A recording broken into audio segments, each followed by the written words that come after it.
This episode of The Dig is brought to you by our listeners who support us at patreon.com and by Haymarket Books, which has loads of great left-wing titles, perfect for Dig listeners like you. One that you might like is Class Struggle Unionism by Joe Burns. Class struggle unionism is the belief that our union struggle exists within a larger struggle between an exploiting billionaire class and the working class, which actually produces the goods and services in society.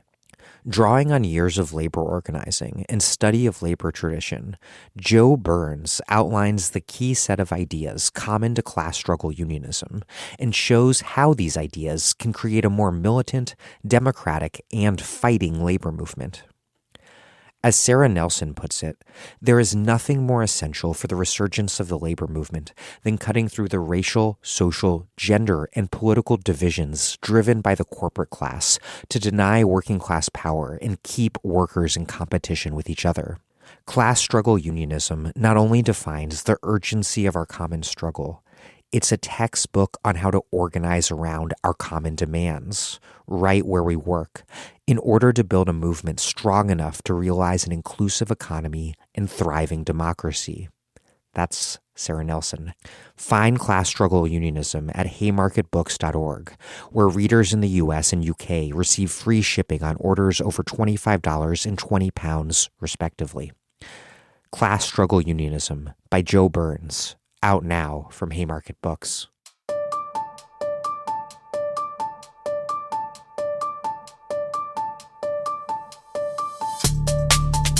Welcome to The Dig, a podcast from Jacobin Magazine.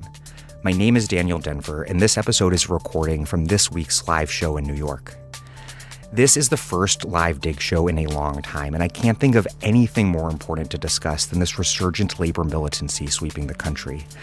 We're still in what I hope are the very early days of something much bigger, the true revival of the American labor movement, which is what we're going to need to not only win working class power, but also to, in doing so, fundamentally change the conditions that make politics in this country so bleak and constrained across the board, including when it comes to issues that we don't traditionally associate with labor, like confronting climate change, our undemocratic political system, mass incarceration, and war.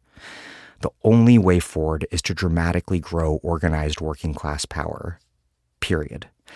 This episode comes in two parts. First, my interview with Chris Smalls, president of the Amazon Labor Union, and Jaz Brissac of Starbucks Workers United. Then, my interview with Rob Burrill, president of SEIU Local 1199-NE, Jacobin writer Alex Press, and Labor Notes writer Luis Feliz Leon. Before we get started, everything that The Dig puts out, including our live New York show, is free to everyone, regardless of your ability to pay. That is only possible because those of you listeners just like you, listening right now, who can afford to contribute what you can at patreon.com/thedig. Even $5 a month is enormous. We really do depend on those contributions to make The Dig happen.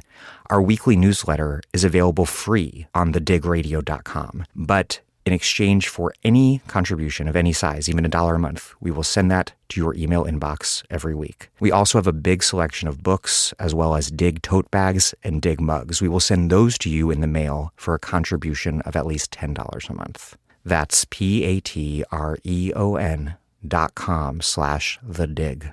The link is in the show notes. Also, if you already are a Patreon supporter and you have not been receiving the weekly newsletter by email, please email us at digradiopod@gmail.com and we'll help you get it set up right. That's digradiopod@gmail.com. Okay, here's the show from this Tuesday night at the People's Forum in Manhattan.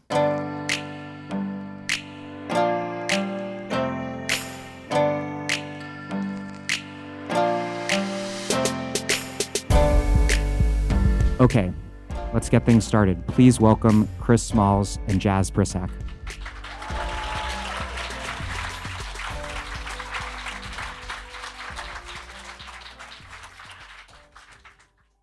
So there are no doubt tried and true methods that organizers have applied in all different workplaces, but every company and every group of workers is also distinct. Jaz and Chris, what did you need to learn about Starbucks and Amazon and about the people who work there to start winning union elections? Wow, about organizing Amazon. Well, number one, you have to be invested in the company. I was invested in the company. I spent 5 years, nearly 5 years of my life, opened up 3 facilities, and I started from entry level, and I learned how to pretty much cheat the system to move up. Because you don't last long trying to make great every day. And I did work hard. I worked hard to learn the ins and outs of the company. And when I became a supervisor, I wanted to learn even more than that. So I was invested in the company to the point where I knew the company operations better than operations. The managers that they hire, the college hires, the new hires, they had to now come see me to be trained about what their job is going to entitle every day. So when it came to organizing, the same thing. I had to be a leader in the building. I had to be a leader with the company. And now I just play for a different team. So I took my leadership skills and I transitioned into, what you guys see today. Jazz? I think echoing what you just said about, taking the best things about the company or about the people working every day, we, with Starbucks, really leaned on the fact that we are Starbucks, that we're not, people like Howard Schultz has tried to characterize us who are, coming in to steal their people or an outside agency, but we actually are the people that are, making the customer connections, making the moments right for people, creating the third place. I mean, we completely, have embraced everything from the fact that Starbucks calls us partners and said that if they call us partners, then we should actually have a true partnership. And I think really we've come to this because we don't want to, leave our jobs. We want to make Starbucks the best place that it can be. And for me, I was a pretty new hire when the campaign started. I had been there about 8 months, and the campaign wouldn't have been possible had it just been me. It was possible because 11-year partners like Michelle Eisen got on board, and people who had been serving these customers for years and years, where the customers had very deep relationships and, had depended on these people for their daily routines, all rallied behind us and gave us strength even as corporate flew in over 100 managers to descend on our city. The customers had our backs. Organizing is all about forming relationships. How do you build those relationships both on and off the job? And then more specifically, how do you go about building the organizing committees, the structures that can sustain those relationships? Yeah, well, the same thing. The hours you spend with your coworkers, you spend more with it's more than your actual family. 40, 50, 60 hours a week, especially working at Amazon, the mandatory overtime, the peak season, the holiday seasons. We're spending so much time together that the people I work with became my family. They became my extended family. I would confide in them the way I confide in anybody because I see them every day, and vice versa. They would come to me and tell me, things that are going on at home. And to me, I became more than just a supervisor. I was a friend. I was a therapist. I was, whatever they wanted to be, to make sure that their day was more smoothly than actually being on station and being treated as a robot. So building the relationships was just several conversations, consistency with conversating. Same thing when organizing a committee. You find your leaders just naturally, the ones that really take charge, they put in the effort. It's natural. You can't teach that. You can't train that. And when you see a natural leader, you want to have people galvanized behind that leader, and whatever committee you see fit, you want to make that committee as soon as possible, really. Jazz? I mean, I think if you've seen the production line at a Starbucks, we're all on top of each other from the beginning. It's a very small space. And, especially during COVID, we were each other's bubble. When we couldn't interact with very many people because of the public nature of our job and the fact that we were so exposed all the time. We were giving each other rides. We were taking each other to the grocery store. We were having each other over for coffee or tea. And I think the union committee very much evolved out of that. In addition, I mean, there were people who'd been talking about organizing a union at Starbucks for years and who were just waiting for the opportunity to really believe it was possible, because anytime Starbucks has ever gotten a whisper of union before, they've done very similar tactics to what they did here. But we managed to build and start something that they couldn't stomp out, even though they tried their hardest. And Jazz, what about building that first organizing committee in Buffalo? I mean, we did it so quickly that we didn't even know going into the first organizing committee meeting if we were going to be able to keep the campaign afloat. And it was probably one of the greatest days of my life to see everybody coming into that first meeting and truly believing that this was going to be possible, because that was exactly how it was going to be. Chris, one thing that really jumped out to me reading all the coverage of ALU on Staten Island was that you made sure to have food all the time, but particularly food for different particular ethnic or national groups of workers. But that's not the only kind of diversity, right? There's Black workers, white workers, Asian workers, Latino workers. I assume you have workers who vote Democratic. I'm sure you have Trump people who don't vote at all. How have both of you navigated the different sorts of workers that make up a particular workplace, and with all that difference, build a collective identity amongst those workers as workers that binds people together across those differences? Yeah, well, what we did in Staten Island, we created our own culture. Amazon has its own culture that's ran completely off of metrics, numbers, no human interaction. We interacted. We brought a human aspect to it. We cared for one another. We showed the workers every day that we care for them. Even if they disliked us, we didn't argue. We didn't sit there and get into fights. We just continue to pretty much just, kill them with kindness. And as far as, how we continue to grow in the building, I think workers just respected that, and we stuck to the issues. We didn't get into politics and who's left, who's right, because we knew that, like you mentioned, people are on both sides. And there's people that don't like to talk about politics at the workplace. So we just stuck to the issues and build off of that commonality. Everybody knows working at Amazon, there's something you don't like about it. And whatever that issue was, that's how we started our conversations. And it led to them getting more involved and to them ultimately getting on board and voting yes. But were diversity and differences ever a challenge?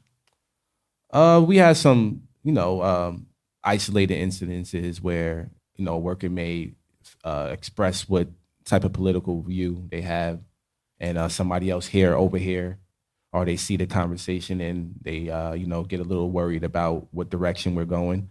But we always just, once again, go back to the commonality of the issues in the building, what Amazon is doing to the workers. And when they see that, when we predict that there's going to be captive audiences, and we predict that there's going to be people that's walking around making thousands of dollars a day, and they actually see it, they're like, oh shit, this is real.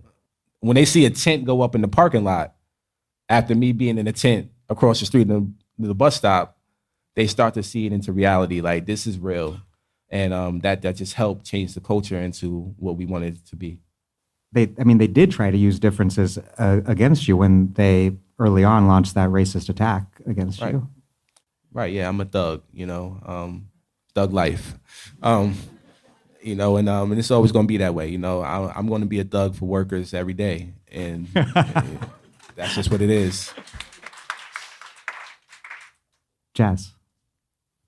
I think we overcame attempts to divide us or to appeal to people's preconceived notions of unions or perceptions that, maybe you had to have a certain ideology to be a union member, by just showing that we were the ones who were going to stick up for each other and we had people from every political spectrum who realized that we were just fighting for accountability and to address the very specific issues that they were having within the workplace. If somebody's availability was cut or if somebody got injured, it didn't matter what, who they voted for, what their leanings were.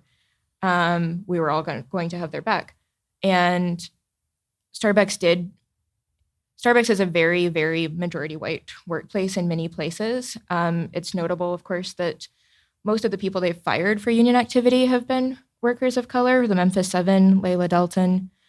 And in Buffalo, they originally tried to break our union by hiring majority Black workers right before our vote and telling them that the union was going to be white-led and exclusionary. And we just tried to prove that we were going to have everybody's back no matter what. And the people that they brought in to vote no voted yes because, they didn't have solidarity with Rossian Williams and Howard Schultz telling us to share our blankets. They had solidarity with all of us. Well, people always say that organizers need to meet people where they're at. Where are workers at Amazon and Starbucks when you first meet them? Are they even really familiar with unions at all? I'm guessing it depends on the person, but we spent a good amount of our campaign, educating the workers. We're talking about a small city. We tried to go for all four at first, so we was doing something crazy, and we had to educate them a lot of them, and that wasn't the issue. That was actually the fun part, because people don't talk about unions nowadays at their workplace the way they should. And to talk about their rights, the rights that they do have, that was also a good conversation. And the beauty of it is that we were forming our own union. So forming an independent union that can create the type of culture that we want to have, it just worked in our favor. Jazz? Sorry.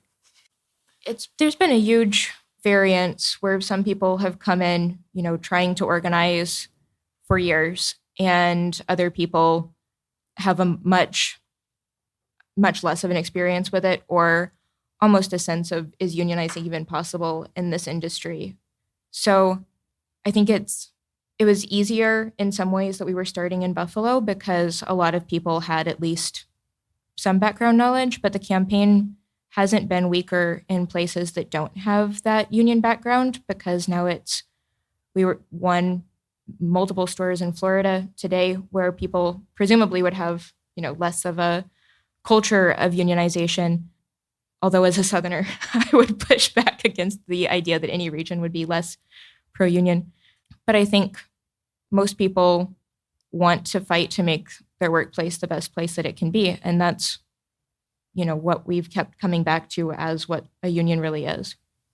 Workers involved both at Starbucks and Amazon, there's more, conventional workers, people who took a job because it's the best job they could get. And then also salts, people who take a job because of a political, ethical commitment to organize a workplace. My understanding is, Jazz, you took the Starbucks job in Buffalo a little more as a salt with the intention. No? I'm going to push back a little bit there. Okay. And okay, not. And Chris, you definitely didn't. But there are salts involved in all these workplaces, I think. How do you each see the role played by salts versus more conventional workers in organizing at Starbucks and Amazon? I don't think that there should be a distinction. I think Starbucks has tried to, basically red bait me in particular, and a lot of people across the country that they've accused of, being planted by the union with no justification or background. But I think, if you're a union person, you would try to organize any workplace that you found yourself working in. And I don't think that we as organizers should make those distinctions, because I think it really boils down to, ultimately I'm in the Starbucks making lattes and doing the same job. And it doesn't matter if I'm also somebody who has a second job with the union instead of a second job in the same industry or in a different industry.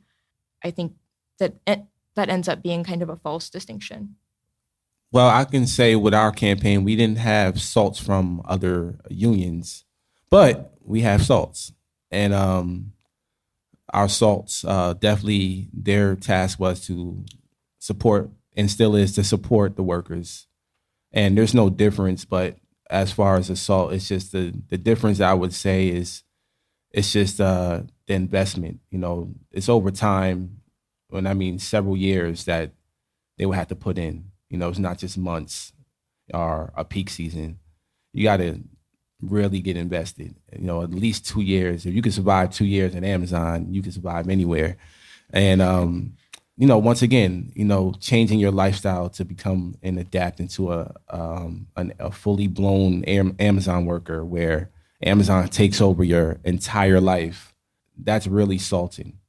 And we have some dedicated salts. Actually, I have some here tonight. Where my salts at? They in the back over there. There's a couple of them. But we need them, you know, especially with the bargaining unit that we have. We're talking 8,300. You know, it wasn't going to come from just workers, but it was led by workers for sure. Starbucks and Amazon, both campaigns have been very rank and file oriented, but ALU is an entirely independent union, whereas Starbucks Workers United is affiliated with SEIU's Workers United. How do you both approach this question of figuring out how a rank and file led campaign, which has so much militancy, these organic relationships with fellow workers, how that does and should relate to more established unions, which have resources, size, and experience? Starbucks Workers United would never have been possible if Gary Bonadonna, the leader of Workers United in upstate New York, hadn't decided to back us up, because every prior Starbucks attempt had not, you know, succeeded in winning elections and bargaining contracts for decades. And I think we couldn't have done it without the backing of that union and the courage that it took to really commit the resources to the fight. I mean, I think our organizer in Buffalo was Richard Bensinger, who's incredible. He doesn't like it when I say this, but he's a better organizer than Joe Hill. I might be a big fan. Maggie Carter, who's the leader of the Knoxville Committee, and I will have a fight over who's the leader of the Richard Bensinger fan club. But I mean, I think ultimately, obviously, all campaigns come down to having strong organizing committees and really strong internal dynamics. I don't think Starbucks is particularly different than other campaigns that we've run in the past. We had other barista campaigns, including the Spot Coffee folks, who really paved the way for us to be able to organize Starbucks in Buffalo, especially because it was the same city and the same context. So worker leadership is key everywhere, but at least for us, we couldn't have done it without that support. Chris? We didn't have any support. So, I mean, you know, what we did, you're going to have to wait for the doc to see this, but it's crazy. I'm telling you. Yeah, you know, we had to obviously start real grassroots. We didn't have any support, any money, any resources. I think I sent out a tweet. If I go back in my tweets, follow me on Twitter, I sent out a tweet asking for a lawyer about 12 months ago, and I got one reply. And he's still with us till this day. Seth Goldstein. Shout out to Seth Goldstein. That was it. So I had one pro bono lawyer, about 5-6 workers, and that's it. And we had no money. We had just started the GoFundMe, had a couple $100. We went right to Walmart, blew that whole 100. And then we went outside of JFK and started, you know, collecting cards. So to say that we do need support, yeah, we do need support. I mean, it would have been a lot easier. But to say that it can't be done, I disagree on that. I think that the power is always with the workers. And if the workers want to organize, they can organize. They just have to be aware of that. And, that's what we had to prove to these workers, that we had to get to a point where they started to organize themselves. They didn't do that in the beginning. They had to have several conversations. I had to be cursed out a lot, and I had to endure that. And I had to, once again, watch people walk past me for 2-3 months, won't say a word to me. But then that one day they came over, and I knew that was my chance. So it's a marathon, not a sprint. And you have to just be in it for the long haul as an organizer. The hardest thing you can do is organize people. I've learned that in my short 2 years. So you go off, what's working for y'all. And if it's working, if it ain't broke, don't fix it. Just to clarify, I didn't mean to say that it couldn't be done in any situation. I feel like in the very specific situation of our campaign, I don't think that we could have gotten it off the ground the way we did without people having that reassurance, because we went into the campaign with everybody terrified of what had just happened a year earlier in Philadelphia, where 2 workers had been fired and still hadn't been reinstated, and there had never been an election or any solidification of that. But I mean, y'all are the model for how to do it without that backing. Oh yeah, no, I understand completely. Starbucks, they're real villains. I see how they're firing y'all. So trust me, y'all got to do what y'all got to do. I'm all for it and with y'all. I want to talk about the sort of union busting campaigns that each of you is confronting at Starbucks and at Amazon. Let's start with Starbucks. Jazz, Howard Schultz recently held a meeting with managers nationwide, and according to labor historian Nelson Lichtenstein, he wrote, quote, "The first thing that became clear in the leak video is that Starbucks store managers are unreliable union busters. Indeed, both Schultz and Roseanne Williams, the executive vice president who spent months in Buffalo trying to stop the successful union drive there, were practically pleading with store managers to get behind the corporate effort." So 2 questions. Have you found store managers, people who work pretty closely with workers, to be a weak link in the company's anti-union campaign? And then also more generally, just what sort of anti-union campaign have you been confronting, especially as you grow to like 60 something stores now? Yes. I mean, I think starting with the store managers, it's wildly different. Store managers were a large number of the SWAT team that Starbucks sent into Buffalo in the very beginning of the campaign. But I think it's also telling that they had to bring in so many union busters instead of relying on the folks who were there locally, because like a lot of folks who work at Starbucks, I think many of the store managers really believe that this is a different kind of company and one that really respects workers and wants a partnership. And certainly we were helped by a lot of store managers. Brittany Harrison was one of our first whistleblowers in management, and she was a store manager who was battling a resurgence of childhood leukemia, and she leaked a video to us in the press of a Starbucks district manager talking about what she'd been sent to Buffalo to do, which was to save the company from the union coming in. And they fired Brittany. First, basically made conditions so miserable that she put in her resignation, and then they fired her before she could even finish out her time, cutting her off of healthcare while she was going through chemo.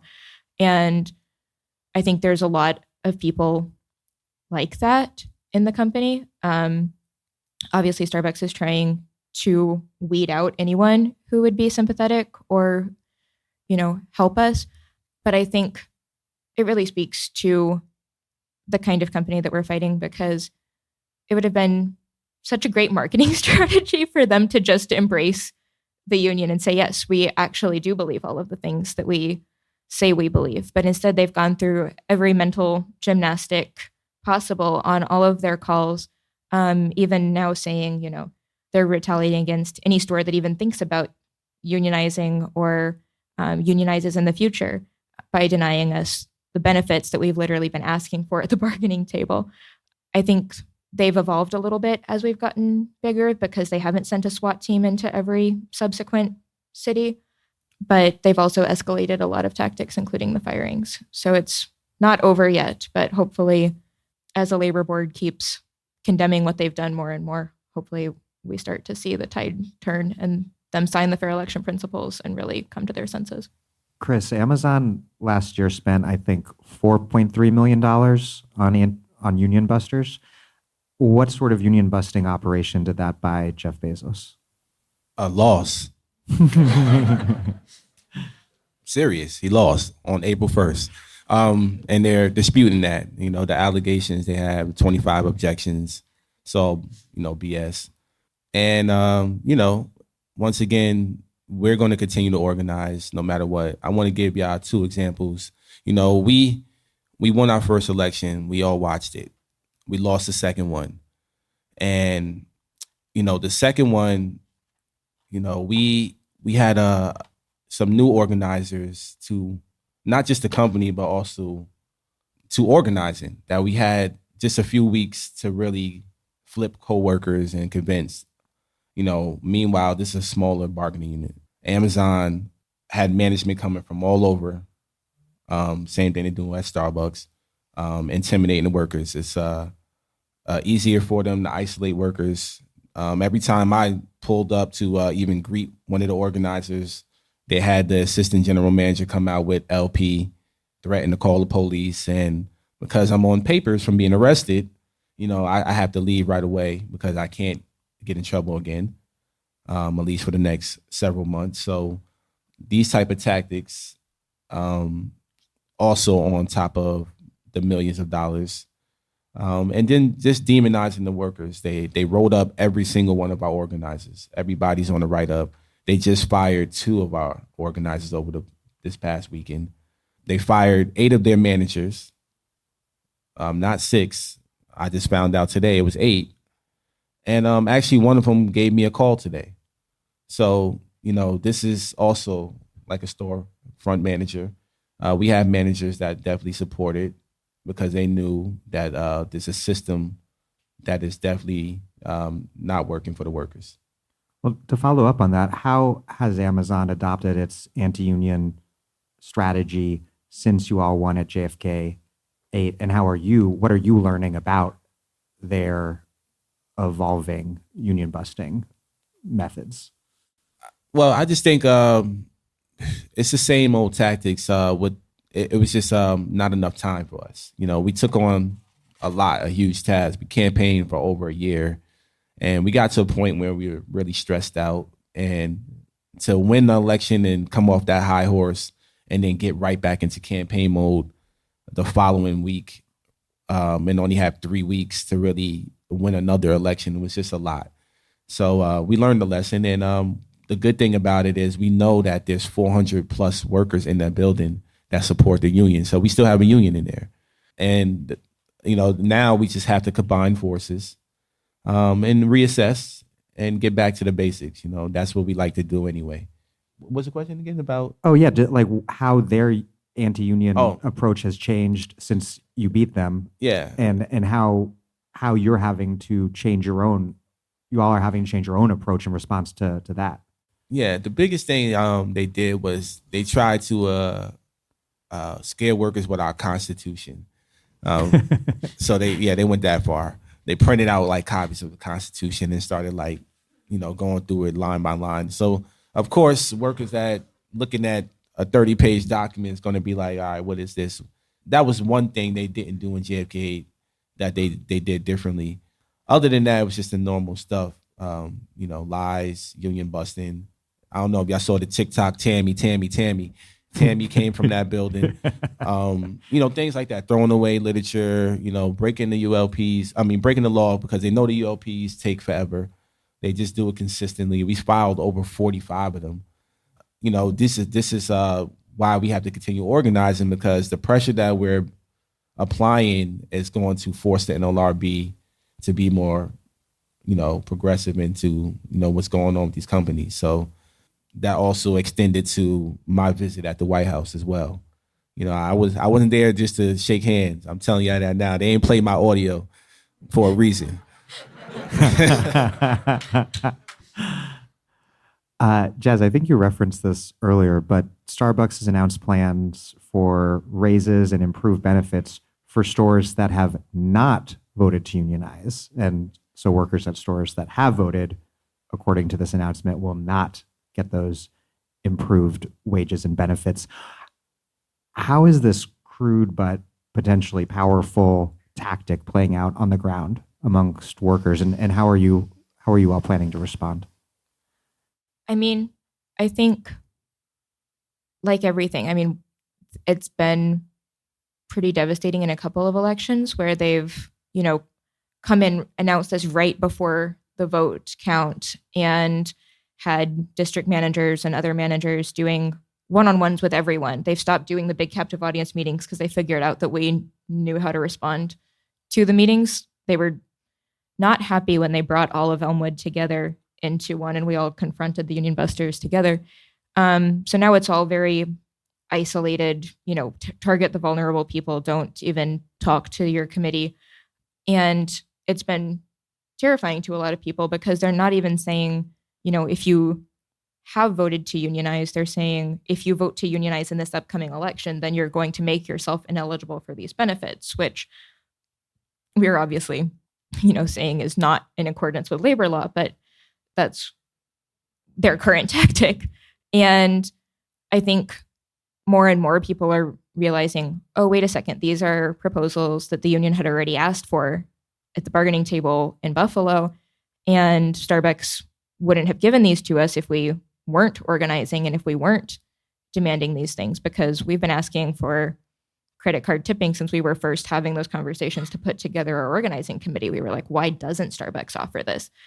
But I think, it will continue to have less of an effect as they see what we're able to win as a union. But it's been announced strategically to affect certain elections.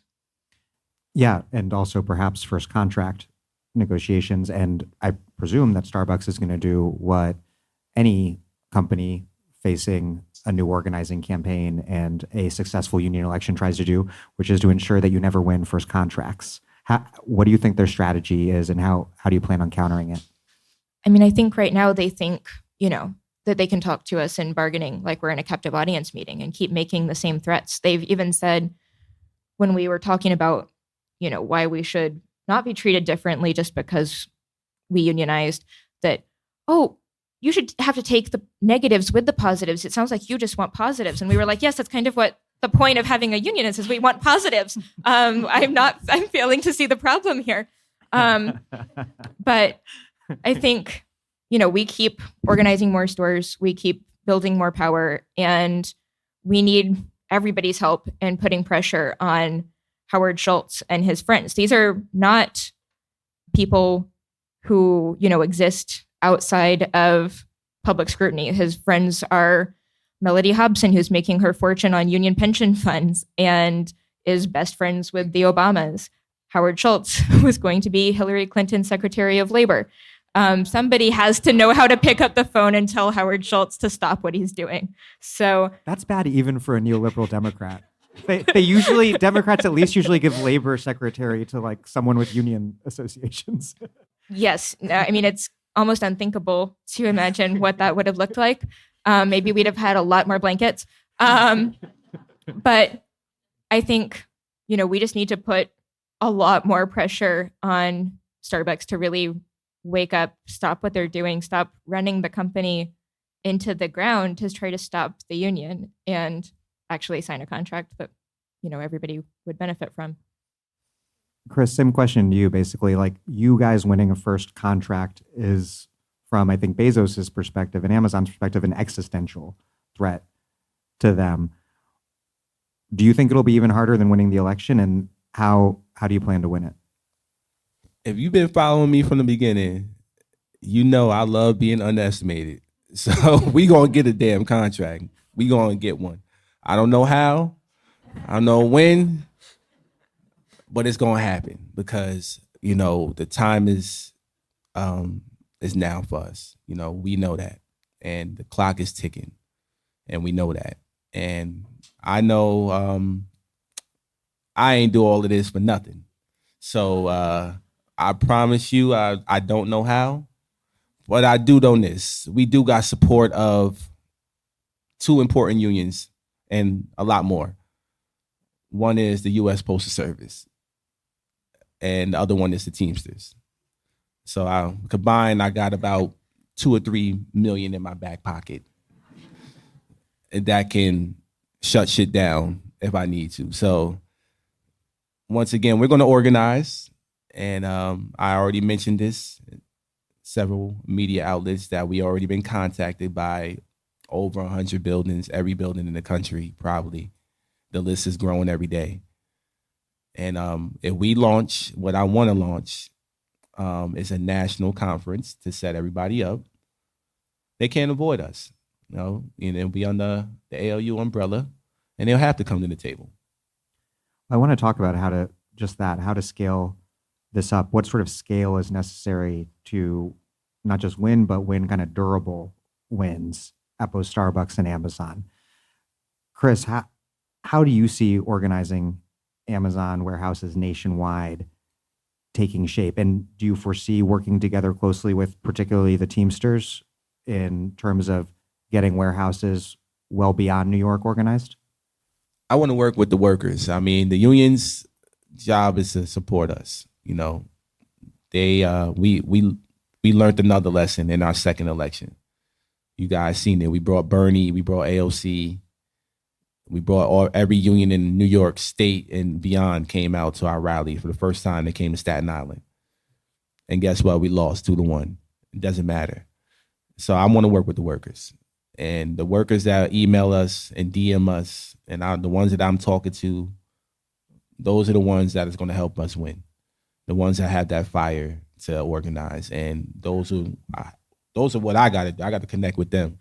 The unions in their particular region or wherever they're going to be, their job is to support those workers. I'm going to make that bridge.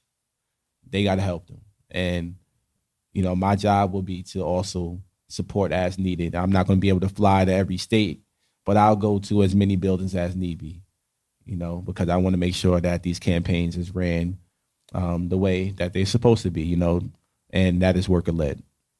But am I right to suppose that the relationship with the Teamsters is a potentially important one for ALU? Absolutely. I've talked to Sean O'Brien. I have relatives that work directly underneath him. We have a great relationship, and that's not just with him, and with every union I met so far, the AFL-CIO, the AFT, everybody that came to our rally a couple of weeks ago. I met all of them. Everybody's reached out, and once again, their job is to support the workers and the ALU. We're the ones that unionized. They had 28 years to do it. We did it. So I think that we are the pioneers, and if they want to see us get a contract, it's beneficial for them as well. Jazz, you all are organizing shops that are obviously quite a bit smaller than an Amazon warehouse, and you've won elections at, I believe, as of earlier today, 64 so far, which is incredible. I love Starbucks Workers United is my favorite Twitter account because it's just like good news constantly. How many shops do you think you need to win to tip the balance of power against the company? And how do you plan to do that? Have you had to revise your strategy as this campaign has moved from Buffalo to this enormous thing nationwide? I don't think there's a specific number, but I want 8,900, which is how many Starbucks there are in the United States. I think right now we've been organizing stores very much partner to partner. In the beginning, one of our slogans that we printed on the big banner in our office was partners becoming partners, because that was, our point then was that, Starbucks called us partners and we wanted to be true partners. But now it's that Starbucks called us partners, and now we're actually partnering with all of our other coworkers across the country to help them organize. And as more baristas learn what it is to go build an organizing committee, go through an election, win your union, start bargaining, they've been turning around and helping everybody else do the same process.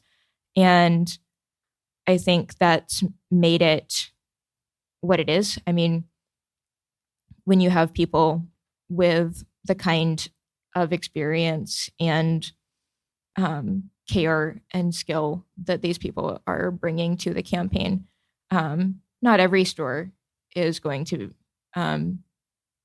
be immediately able to overcome the kind of union busting that's being thrown at us, but we've been overcoming it most of the time. Chris, you in particular have been courted by a lot of politicians, from the more obviously pro-labor Bernie to the perhaps somewhat less dependable Biden. What, for both of you, what do politicians want from you, and what do you want from them? What they want from me, I don't know. That's a question you got to ask them, because I wasn't supposed to be in the White House. I was outside with the guillotine just 2 years ago. They want the union drip, obviously. I don't know. No, I'm just playing. But it's true. I mean, what I want from them, they, when Kamala VP said, the world is watching me sit next to the president, I said, well, shit, they watching you too. So I'm going to hold them accountable if nothing gets done. That's what I went there for, once again, to figure out a way of how they can support. And I demanded some things. And, I hope that they follow through. They have to do something with these laws. These laws are dinosaurs, and they're not working for us. And I think that we need to put some more funding into the NLRB immediately, not give Amazon $10 billion. So it's just, they know what's going on. They brought us there, hopefully not just for the photo op, but, there was Starbucks there, there was REI there was, librarians there, machine unions there.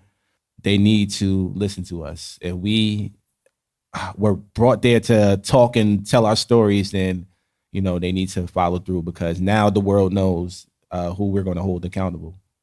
More specifically, in terms of state and local politicians, what can the state of New York and city of New York do to put the squeeze on Amazon to help you get that first contract? Well, today I went up to Albany with Senator Ramos to introduce the Workers' Rights Bill, Warehouse Protection Bill. So that's a start.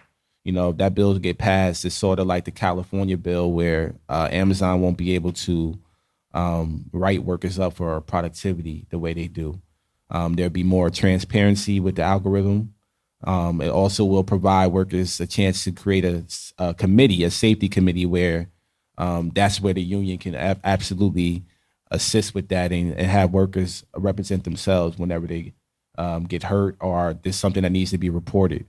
So we starting with those type of things. And also, once again, our congressmen and women, they have to they have to pass a PRO Act, number one.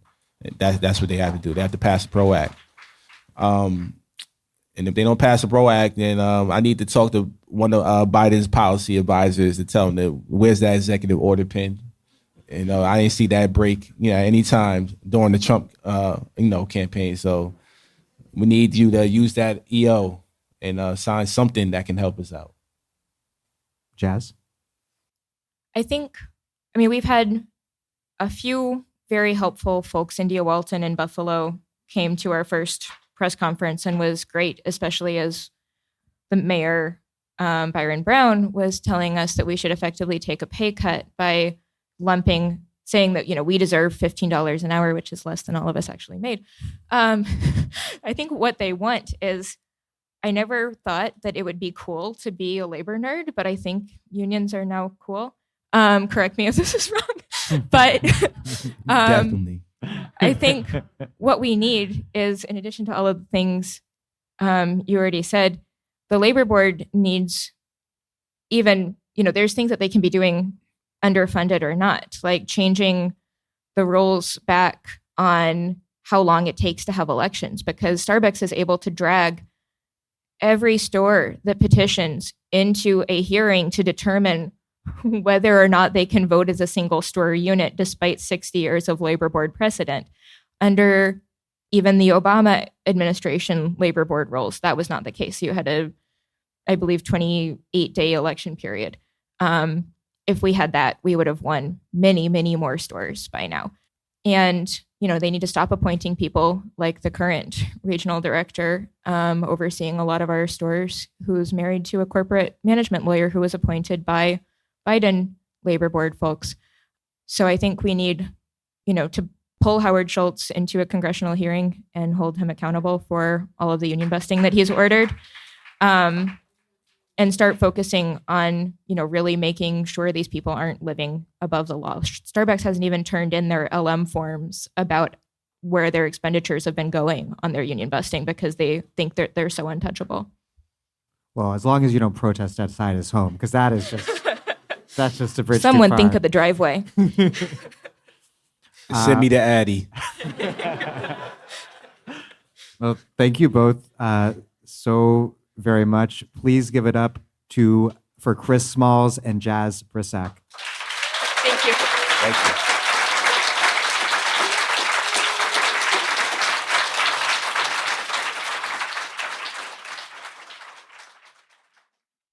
I'm Astrid Taylor, and you're listening to The Dig with Daniel Denver, a podcast for people who want to deeply understand the world and organize to change it. That's why you should support the show at patreon.com/thedig. This episode of The Dig is brought to you by our listeners who support us at patreon.com and by Haymarket Books, which has loads of great left-wing titles, perfect for Dig listeners like you. One that you might like is Art in the Afterculture, Capitalist Crisis and Cultural Strategy by Ben Davis.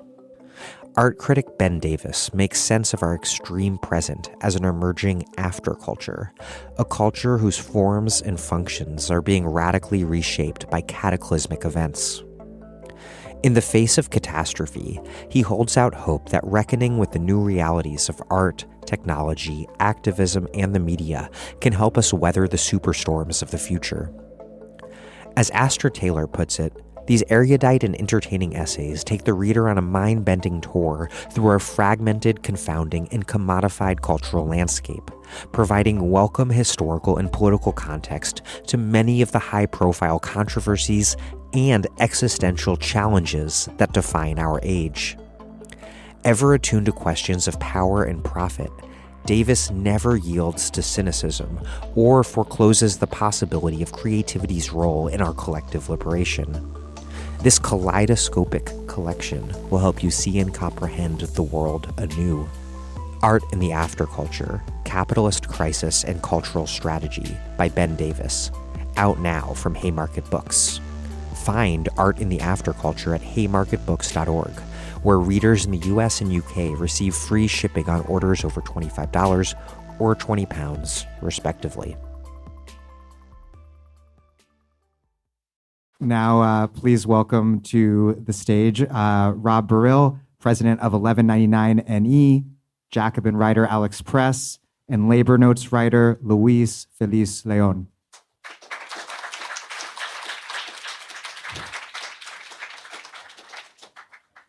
Thank you all. So to start out, what does ALU's victory tell us about how to organize unions, both at Amazon and across the economy? Because a lot of established unions have tried to organize Amazon and failed. And really, to be honest, very few people took ALU very seriously before they won at JFK 8. Does this challenge our conventional wisdom, in particular, about the role that staff organizers should or can play?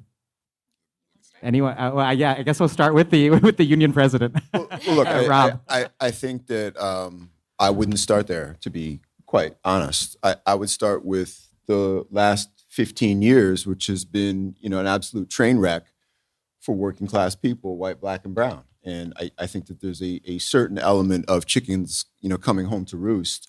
But you look at the Great Recession and the way that we, are now, paying the bills for the bankers who wrecked our economy.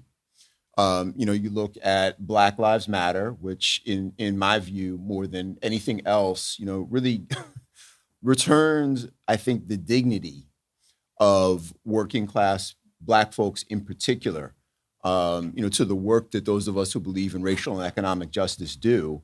And of course, the pandemic, where we saw that, essential workers are sent out to die while, billionaires are, jetting off to space and everything else.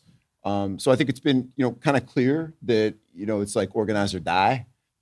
Now, in terms of the question about whether, bureaucratic, dust-covered institutions that wouldn't know how to fight if, somebody was kicking them in the, in the stomach, can lead a movement of workers that changes this country? No. And I think what we're seeing is that there's initiative of the workers who, again, have been getting their asses kicked for a really long time, but they're going to need to be institutions that marshal resources if we're having a serious discussion about how we organize a movement of hundreds of millions of workers, to have, some amount of power in our society, which I think is what we should be aspiring to. Alex, Luis? I think there was something that Gerald Bryson said at one of the rallies when asked, what did it take to win at Amazon? And he said, some fearless motherfuckers. And I think that's the spirit of what the labor movement needs. It needs fearless fighters. I think for a very long time, the labor movement, I come from this myself. I used to work as a researcher at 32BJ, SCIU. I worked on new developments where we basically try to track down when a new building was going up to get in a neutrality agreement. That work is important.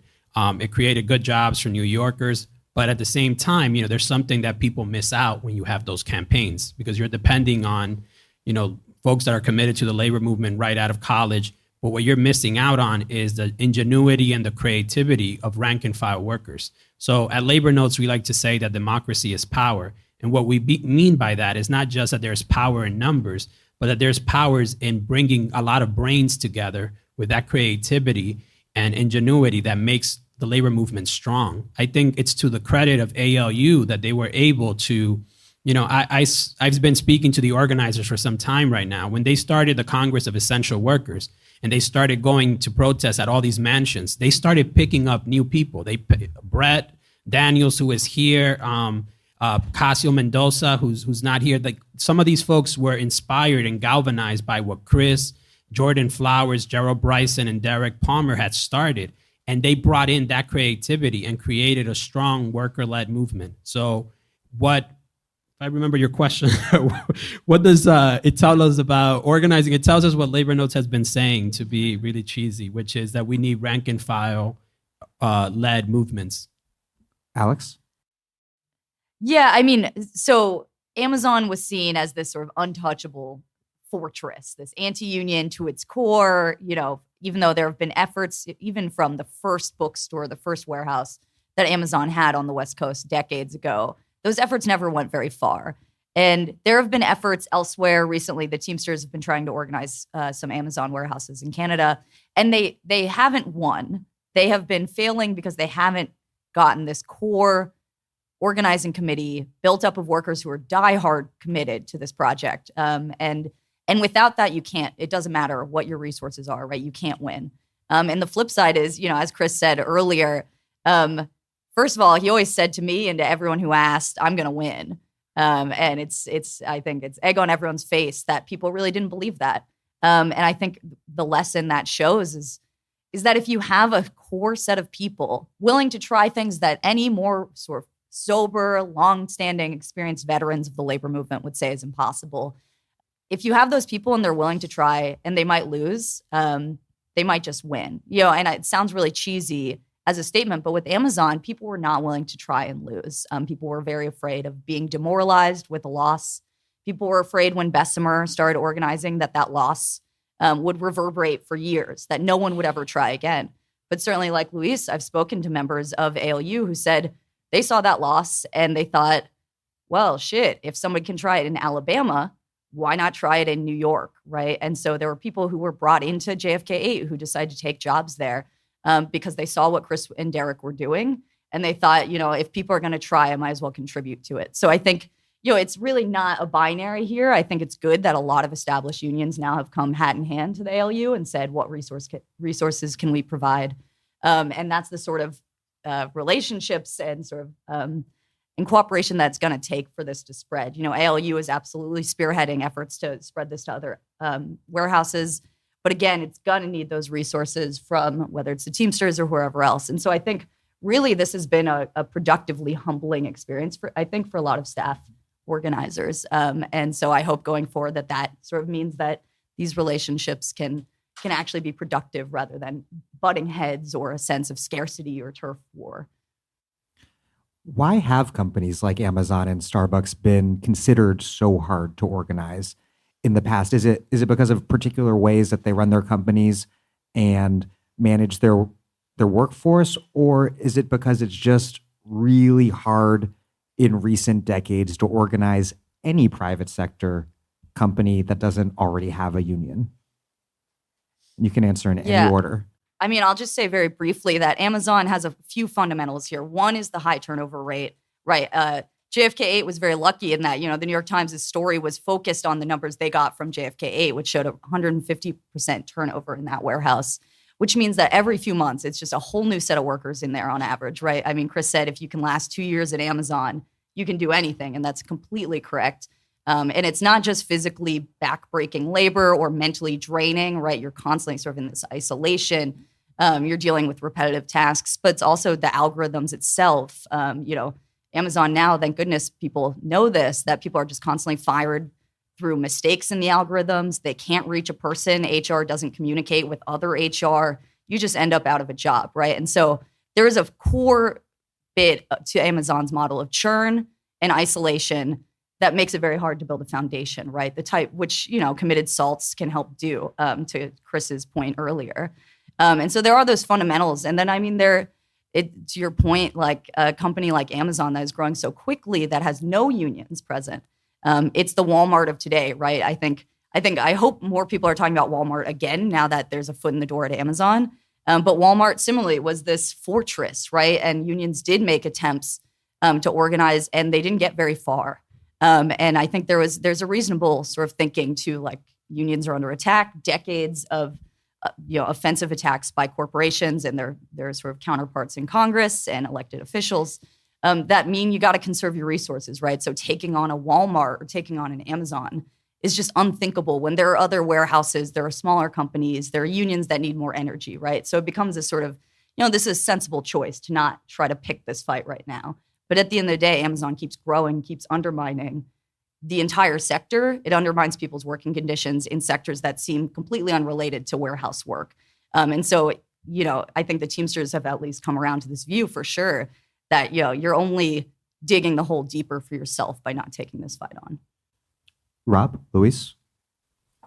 No, I mean, I think I would echo what Alex said about turnover, right? Like one of the things that I have found with talking to Amazon workers, and I think Chris alluded to this, is that they define themselves as veterans if they've been at Amazon more than 5 months, because counter to Amazon's intent, which they describe as a march to mediocrity, if they were to retain their workforce, right? These workers have instead said, we want to make these jobs dignified jobs, right? So there has been a shift.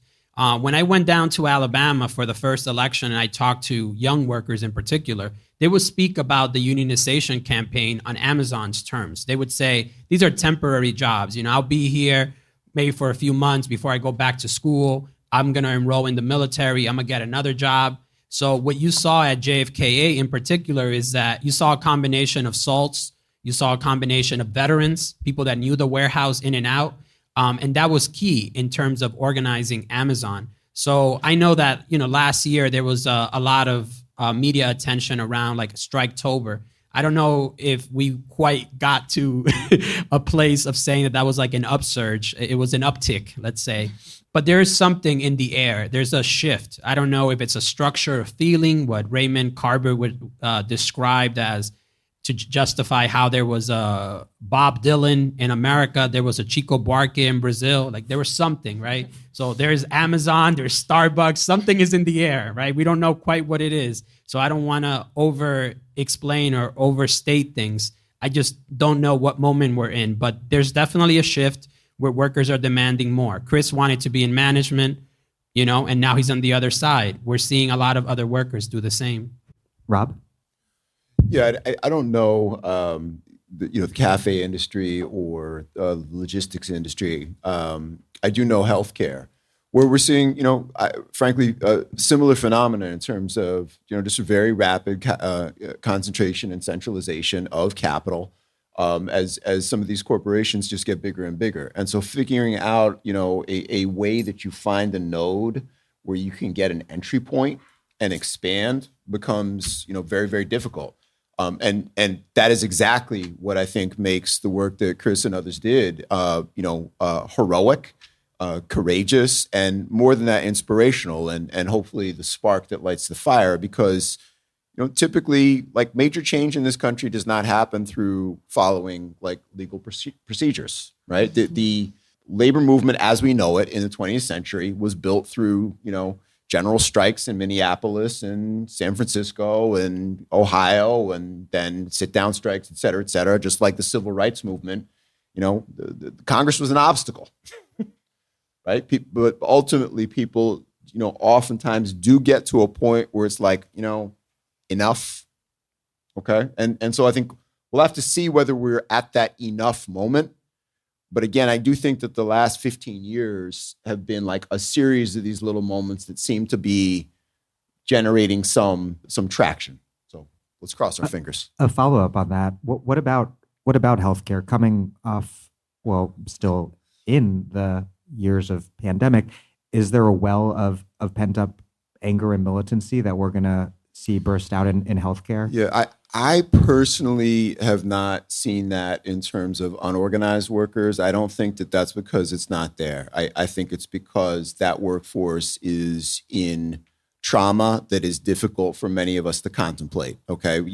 We have facilities that my union represents where, nursing homes where literally 50% of the resident population has died. Imagine that. Okay, multiple coworkers in facilities where we have a bargaining unit of 100 people who have died, while the fucking administrator comes in a full hazmat suit and you don't have a mask. Okay, so what we are seeing is, in terms of members who are in the union, folks are not scared. They've seen their coworkers and loved ones literally drop around them like flies. They're furious. I've never been around people as angry. And so I think for those of us that lead in healthcare, I think that it is our responsibility to channel that constructively, because what we've seen is that folks will just do things that were unimaginable to them a couple of years ago. We started doing civil disobedience, and the first time it was like pulling teeth, and everybody's scared to do it. And most recently, we had one that, for reasons I won't get into, we called off, and folks were like, "Shit, why aren't we doing that?" They were upset with us. Okay, so I think that Chris referred to it. There's a way that if we do our work right, organizing can be kind of sexy. Okay.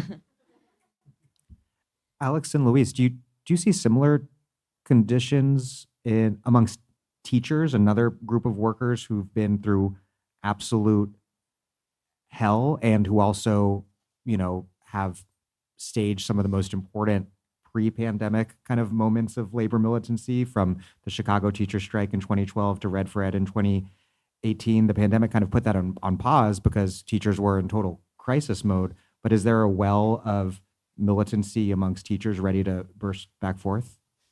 I want to sort of answer it in a tangent to that. Go for it. So, teachers have in the United States in recent years been kind of leading the way, as you mentioned, the Red for Ed strike wave, and then more sort of recent militancy, even during the pandemic, about demanding safe conditions, both for students and for themselves, for workers. And part of that has always been about the fact that, taking the CTU, the Chicago Teachers Union, as sort of the prime example, this inspiring kind of leader on kind of community-minded contracts, right? Bargaining for the common good, as they call it. Part of this is teachers see themselves and are placed into the center of the community, right? They feel like they actually are kind of looking out for not just themselves, but their students. They're often working in the one public community space that exists in an area, right? So they feel like they have to act on behalf of and in concert with demands of the community. The pandemic functioned in a very similar way, I think, for a lot of workers, right?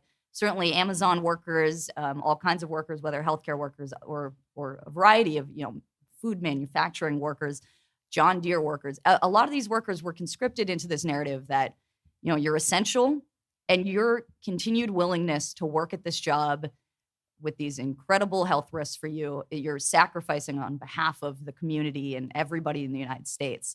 And that, we're now seeing the effects of that, right? There's not only this sense that, okay, if we're essential, our health is essential too, as I think Chris's sign at his first COVID protest 2 years ago said, essential workers, essential health, to protest the COVID conditions at JFK 8.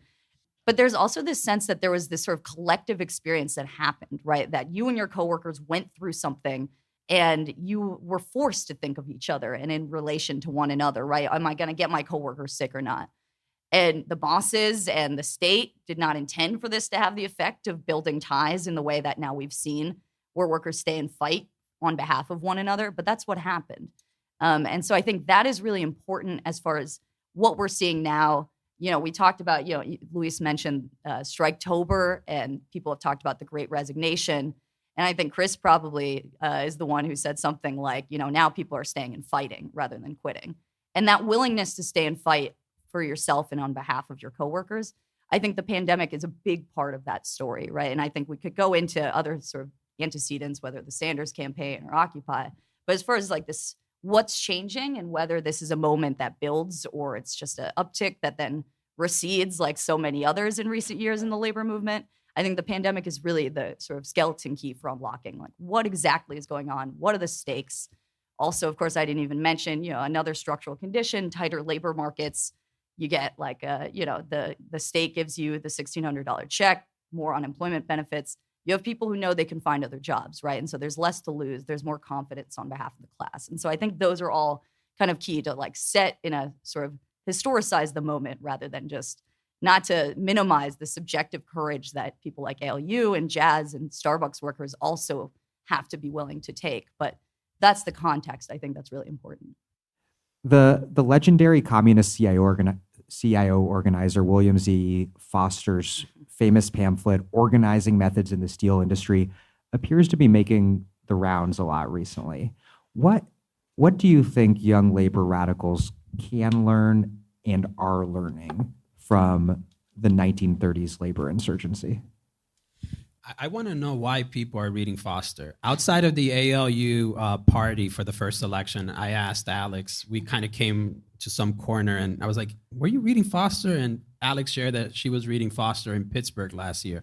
I was reading Foster with some folks last year as well. So I don't know what's going on in terms of why people are reading William C. Foster, but I can say this, people are looking for models and what's on offer around them is just not good enough. So they're looking they're looking to the past, right? They're looking to other traditions. So I mean, when Chris had his podcast, he had Carl Rosen on to talk about the United Electrical Workers and the history of that militant union, right, which comes out of the CIO and so forth. So I think that people wanted to, if the idea was a worker-led movement, what can we look to? What examples are there? So I think Foster furnishes some lessons about how do you do that, because he lived in a time where folks were forming unions left and right, right? That hasn't been the case. Right now, I think going to your earlier question, the model has been comprehensive campaigns, staff-driven. The labor movement has been very risk-averse. So the idea of why you do a comprehensive strategic campaign is because at the end of the day, you want to know that you're going to win if you're going to invest resources. You're not going to take a risk and file with 30% and think that through momentum organizing, you're going to build up, a strong organizing committee. That's just unheard of. Well, I mean, someone from SEIU told me that they've actually done this when I said it was unheard of. So I take that back. It's largely unheard of. In healthcare, people have filed, I think, with around 30%, but smaller bargaining units, right? Not a workforce of 8,000. So I think that people are looking, and that's always been true, right? Like there's that question of like received history, right? Like folks have always tried to couch whatever they're doing in some antecedent movement of one kind or another. People did it in the civil rights movement. our generation is looking to the 30s for some reason. It's my dream. I love it that people are doing it. I thought only history nerds did that. I'll just say, yeah, when you asked, or were you reading Foster? And I said, yes. In part is I've been writing about Amazon for a long time. And the reason I was reading Foster is, I was often asking people, many years ago even, I was saying, what would it look like to try to unionize Amazon? And people would say, don't be ridiculous, don't be romantic. There are other warehouses that people should focus on. And so, but I kept looking into, what are the sort of comparative industries that have something in common with how Amazon functions today? And some people would say, well, what about auto when the UAW was just forming? And it's like, yeah, there's some certain things that those two have in common, but, auto is still more concentrated, right? If you get River Rouge, you get the industry, right? You get Ford. That's such a significant portion of the warehouse or of the industry, the company. Amazon, not so much. JFK 8 is 8,300 people, but it's not like a huge percentage of Amazon's national workforce. And people would start mentioning steel, right, as having sort of a similar distribution of workers geographically. Maybe it was a little more concentrated in certain cities. I'm from Pittsburgh. Obviously, it looms large. But I was having a conversation with the historian Michael Goldfield, who is also a longtime labor activist, civil rights activist, the author of several books of labor history. And he would bring up steel. And so I did a big interview with Michael where we talked about the comparisons. And for that interview, he was like, you have to read some William Z. Foster. And so I think, that it was not directly related to why the ALU folks were in the back of the room and could probably say why they're reading Foster themselves. But I think there are certain parallels, even if the moments are very different. Taking an industry that's so rampantly anti-union and where, unions haven't gotten a foot in the door, and also taking an eclectic kind of political mix. There are communists organizing at Amazon. There are obvious reasons that folks would be reading William Z. Foster. And so, yeah, that's just my personal thinking about that matter. Rob? Yeah, I mean, I would just add that, Foster was very clear about one thing, which in this room, hopefully is not a controversial statement, but that there's a class war and that workers need fighting organizations to not get steamrolled, okay?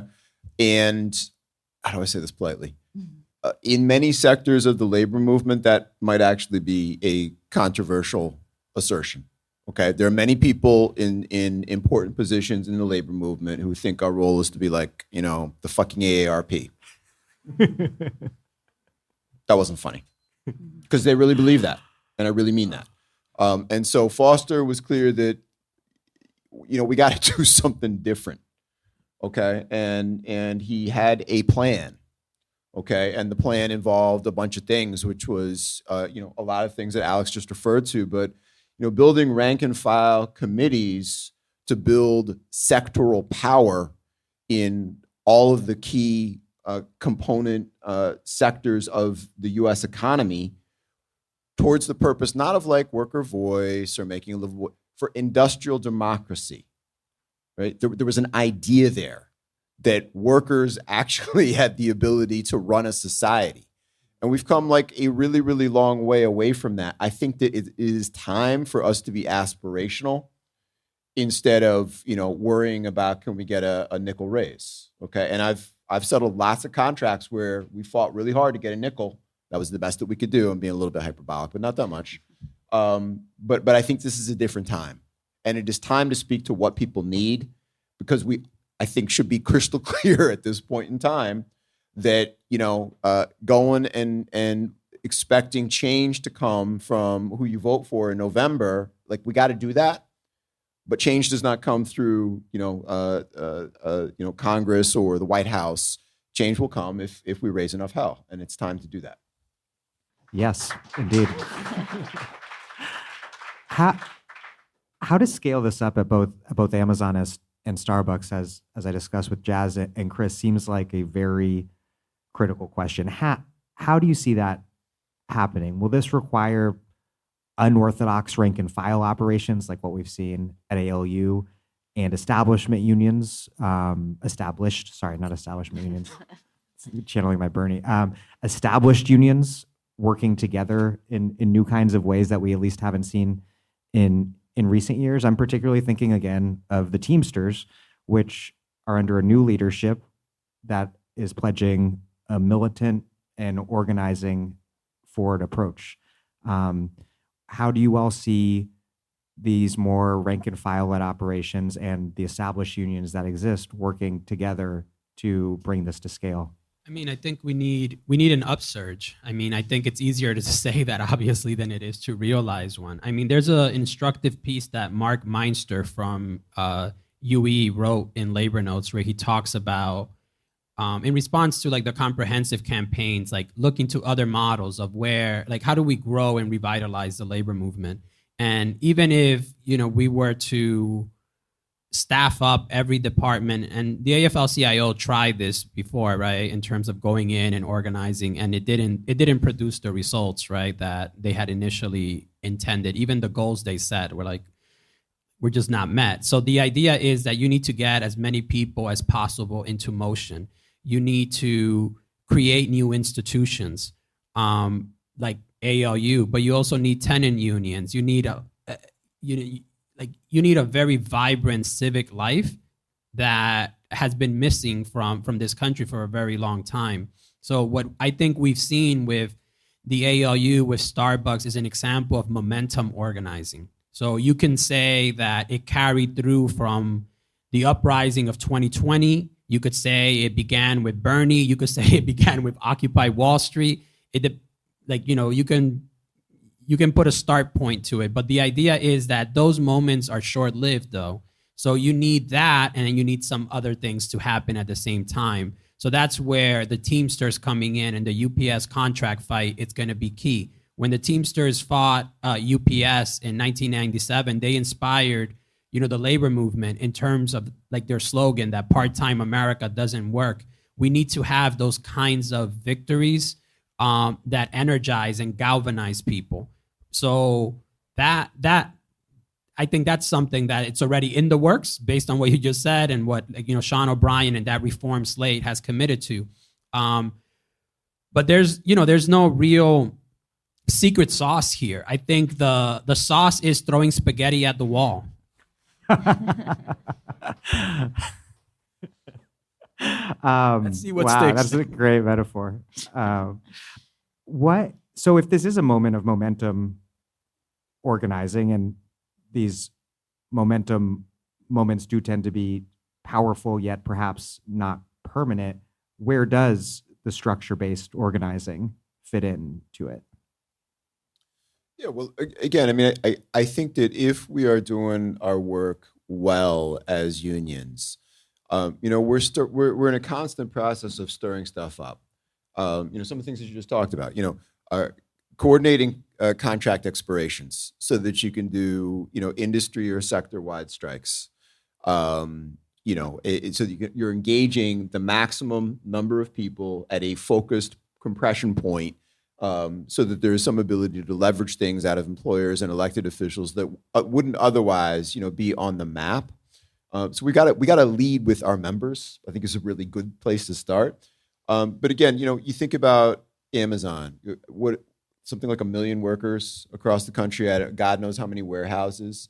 I can't see the way that we get where we need to get if we're not figuring out how to coordinate. It's going to be different locals, I think, different international unions, many different locals. It'll be folks with radical politics. It'll be, you know, staff organizers. I mean, there has to be, I think, to succeed, you know, something that reaches an amount of synergy, and that's hard to achieve.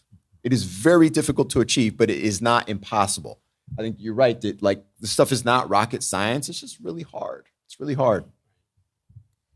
Alex? Yeah. I mean, what I would add to that is often when I'm talking to people, you know, who maybe they don't work at Amazon, none of their friends or family work at Amazon, so they don't really see Amazon, right? They see the packages that get to their door. But they don't realize that, you know, the way Amazon operates geographically across the country is that there are entire communities where Amazon is only seen when the guy comes to your door to give you a package. And there are entire other communities where your entire family works at Amazon. It's almost like becoming a company town. It might be funding certain classes in the public high school. Your cousin works there. You and your dad both take the bus to Amazon. it is everything, right? And so I think I lay out that geography because maybe a lot of you live in Brooklyn, maybe a lot of people don't know Amazon workers. And so there's not really quite an immediate understanding for a lot of people of just how much organizing it's going to take, right? How many people we're talking about. And so, I mean, the Teamsters, part of the importance of Sean O'Brien winning and actually sticking to his sort of pledge and the program they're implementing about organizing at Amazon is that they have a ton of members, and those members are in communities where Amazon is drawing from for employment, right? There's simply, you just need everybody in. You need every UPS driver to be trained on how to talk to the Amazon driver that they're constantly running into on the route. And so things like that, I think, are really key. Just to underline your point, Rob, about what it would take to win this campaign. And I think there, it's not rocket science, but there is a sense of urgency right now. I mean, I talked about the structural conditions that are interacting with people like Jazz, people like the ALU. This moment doesn't last forever, right? Tight labor market. If inflation gets hit, with a sort of, if we get a recession, a sort of a sense from those up top making policy that what's most important is to cut down on inflation, even if it means that it's going to make the labor market a lot harder to operate in on the low wage end of the spectrum, then these conditions change and people are much more concerned about getting fired for organizing a union. They don't know that they can find a new job. Wages don't go up as much anymore, maybe. And so I think there is really an urgency right now that I think everybody in this room, I think the Teamsters as well, obviously LU, Starbucks workers, they all understand that this is the moment to do exactly what Louis said. There's a momentum here that these movements live or die by it right now as far as winning at corporations like Starbucks and at Amazon. I mean, Starbucks is a model right now of how this momentum is still building, even as there's no first contract yet at any of these stores. And yet workers are seeing win after win elsewhere, and they're saying, you know what, I'm getting on board too. And so there's a sense of, this is the project that I want to stick with. I'm willing to stay and fight. And the ALU is going to need the exact same thing to happen, right? People are going to have to see that even if they don't win that first contract right now, this is a movement and it's spreading, and there's masses of people behind them, backing them, including existing other unions. And so, yeah, it's crucial that sort of sense of seriousness exists right now. The Teamsters keep coming up. So how important is the new Teamsters leadership, and how important will the contract fight with UPS next year be for the labor movement as a whole? Because I work at Labor Notes, I guess. I think Alex mentioned this, like the Teamsters have folks at every location in the country right now. Amazon represents an existential threat to the Teamsters.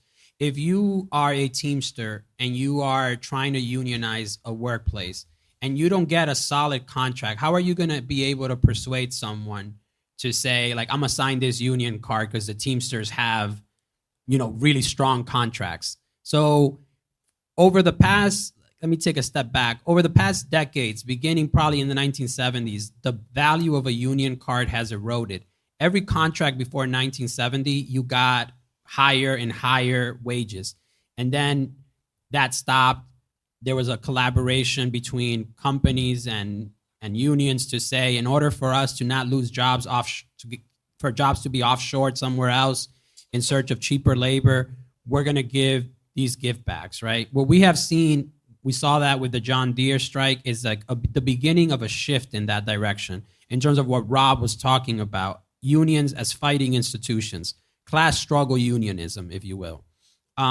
So what the Teamsters are putting out there is a class struggle unionism that has been gone from the scene for decades. So if they are going toe-to-toe with UPS, that is going to inspire other folks to take on, other companies as well. And that's the largest private sector contract in the country, right? That's the punchline. Yes, exactly. So, it's very key. And they've made billions of dollars. I think the Teamsters for a Democratic Union were tweeting this out last week, how much profits they've made, even as they're in battle with Amazon and as the Postal Service is fighting for survival.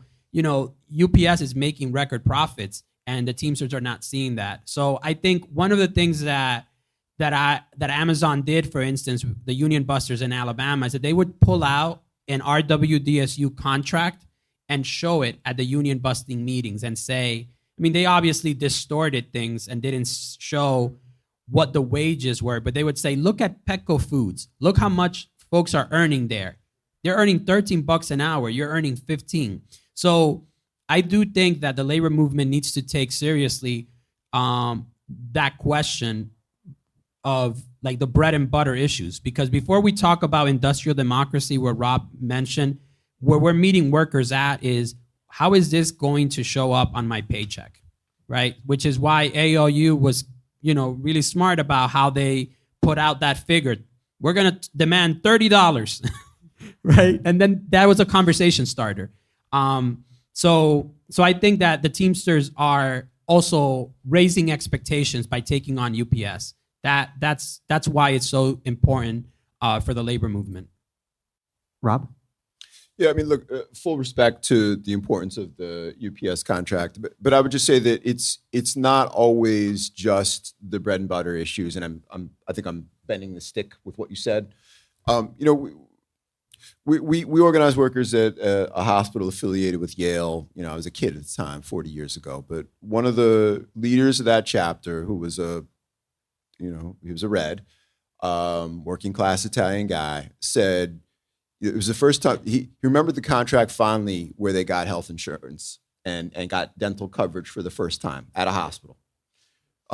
He was maybe the only white worker in that shop. The rest of the workers were all from mostly North Carolina, African-American folks who had left the Klan, right, and come up for opportunities.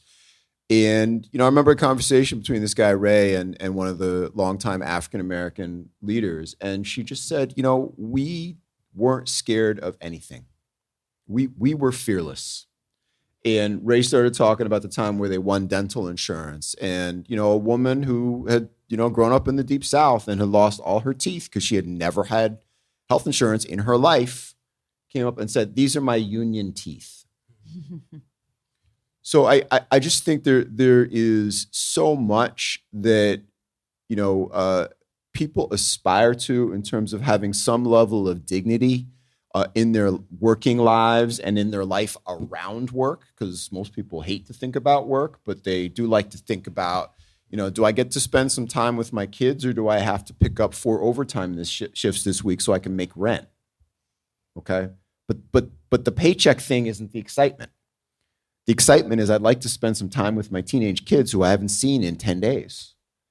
And I feel like we've got to capture all of that, because people want to live lives that are fulfilled and contain real dignity.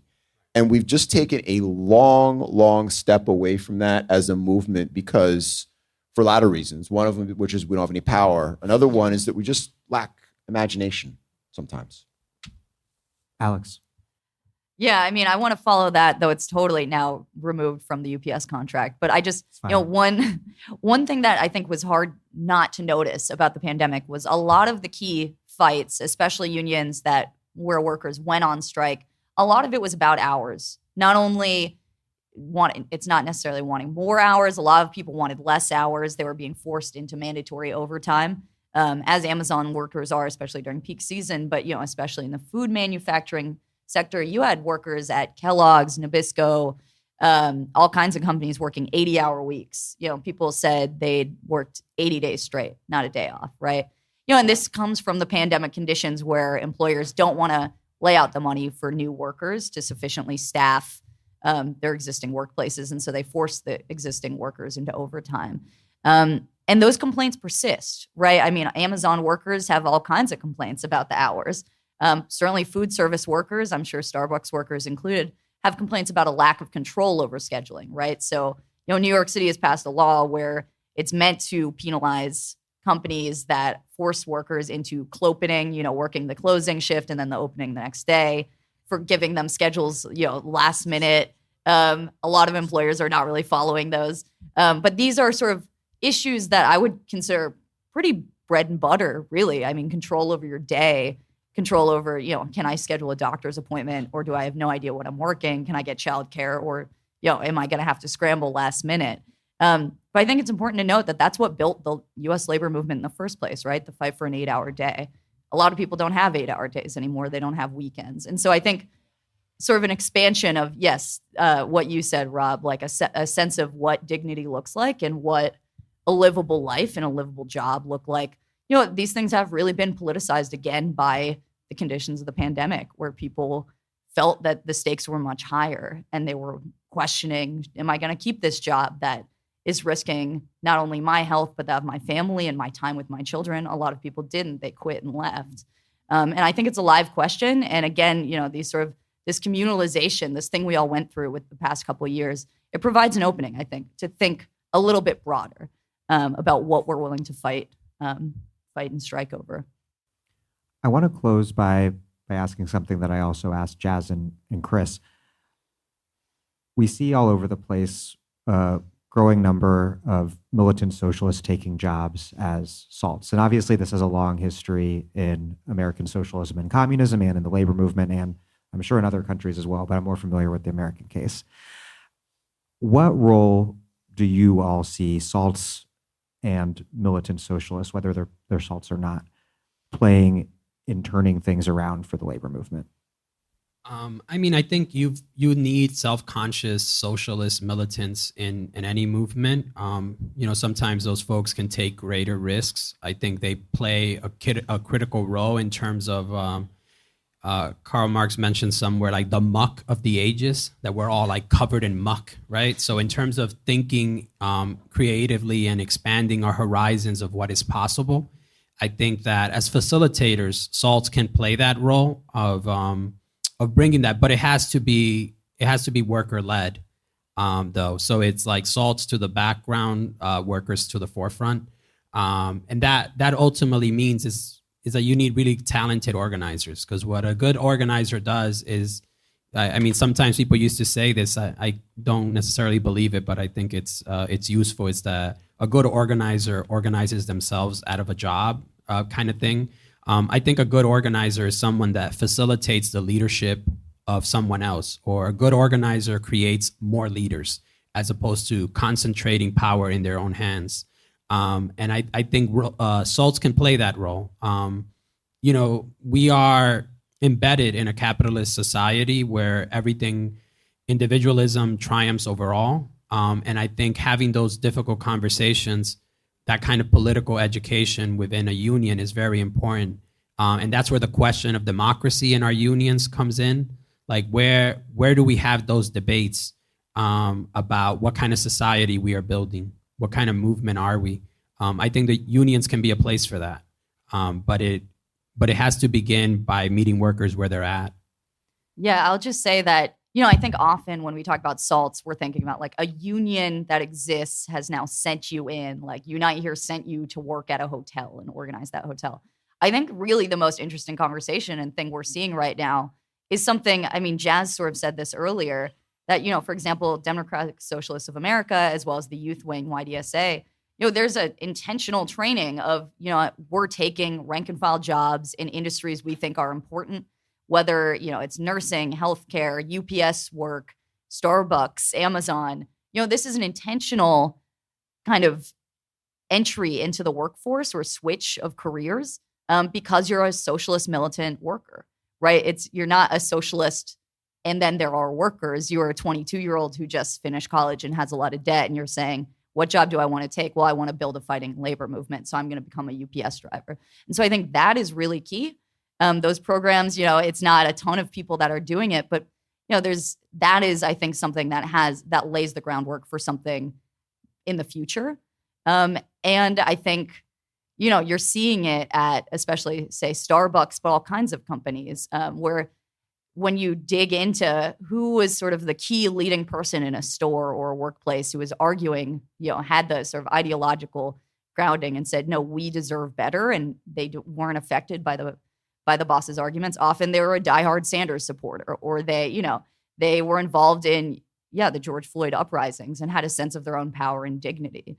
And so I just, you know, I think that is more important, this sort of broader political kind of shift that's happening, particularly among young people. And it's organic in that sense. You know, assault is just a person who has a willingness to fight. And so I think those are the people that are playing really important roles at all kinds of union campaigns right now. Rob?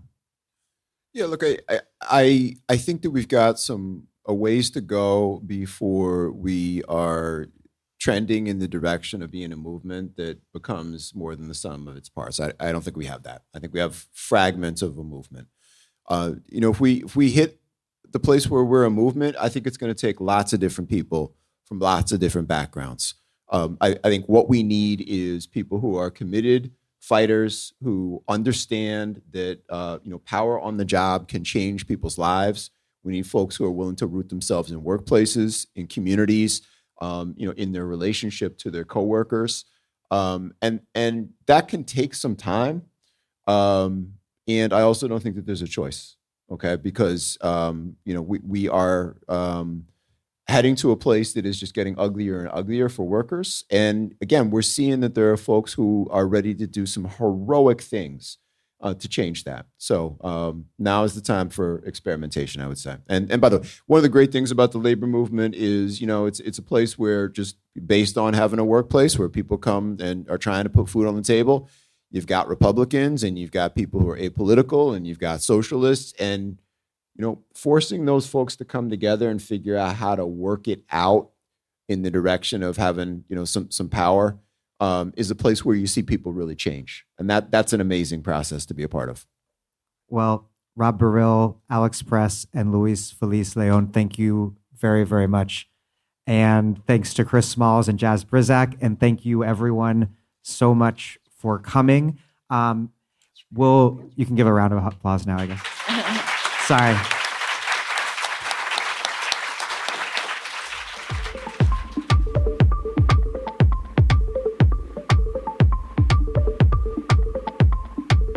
Thank you for listening to The Dig from Jacobin Magazine. As Marx once said, after noting that things are only settled by the continuous struggle between capital and labor, the capitalist constantly tending to reduce wages to their physical minimum and to extend the working day to its physical maximum, while the working man constantly presses in the opposite direction. While other podcasts have only interpreted the world in various ways, our point is to change it. We're posting new episodes every week. The Dig was produced by Alex Lewis and recorded at WBRU in Providence. Music by Jeffrey Brodsky. Our communications coordinators are Tamuz Frankel and Mariel Solomon. Our senior advisor is Thea Riofrancos. Check out our vast archives at thedigradio.com. Follow us on Twitter at thedigradio, and please do find us wherever you get podcasts and subscribe. If you listen on iTunes, you can also leave us a nice review. Those reviews help introduce us to new listeners. But what really does that is you telling your friends about the podcast. Please make propaganda for us. And do find us at patreon.com/thedig and make a monthly contribution to keep this operation up and running strong. Even a few bucks a month is huge.